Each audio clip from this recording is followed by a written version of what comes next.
Commençons par cette information qui nous amène en Ouganda. Le président iranien soutient la loi anti-homosexualité et critique l'Occident.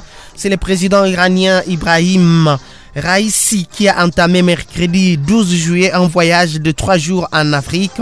Lors de la première visite d'un dirigeant de la République islamique sur le continent depuis 11 ans, il a d'abord fait étape au Kenya dans la matinée, puis en Ouganda voisin dans l'après-midi où il a rencontré son homologue Yoweri Museveni.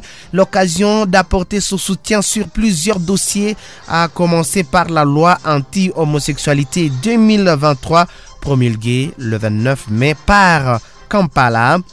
Ici, c'est l'Occident qui essaie aujourd'hui de promouvoir l'idée de l'homosexualité et en la promouvant, ils essaient de mettre fin à l'espèce humaine, a affirmé Ibrahim Raïssi, le président iranien qui s'est exprimé depuis Kampala un mois et demi après la promulgation de la loi anti-homosexualité qui avait crispé les relations entre l'Ouganda et ses partenaires occidentaux.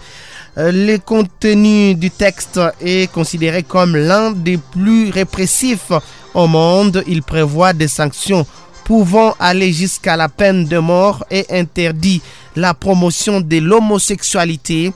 Le 29 mai, quelques heures après cette nouvelle loi, plusieurs pays, dont les États-Unis, avaient immédiatement promis des sanctions économiques face à cette série de réactions occidentales. Kampala s'était montré très ferme.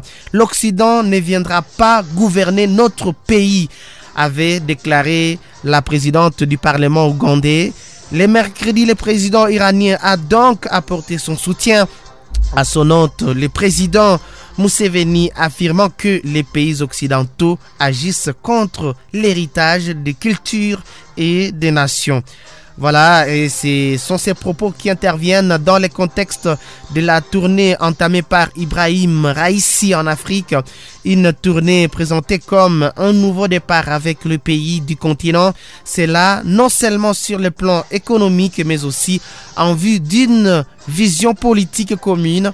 Le président iranien qui s'est entretenu mercredi matin à Nairobi avec son homologue kenyan William Ruto est arrivé dans l'après-midi à Entebbe en Ouganda. Il doit se rendre jeudi à Harare au Zimbabwe pour rencontrer le président Emerson Mnangagwa.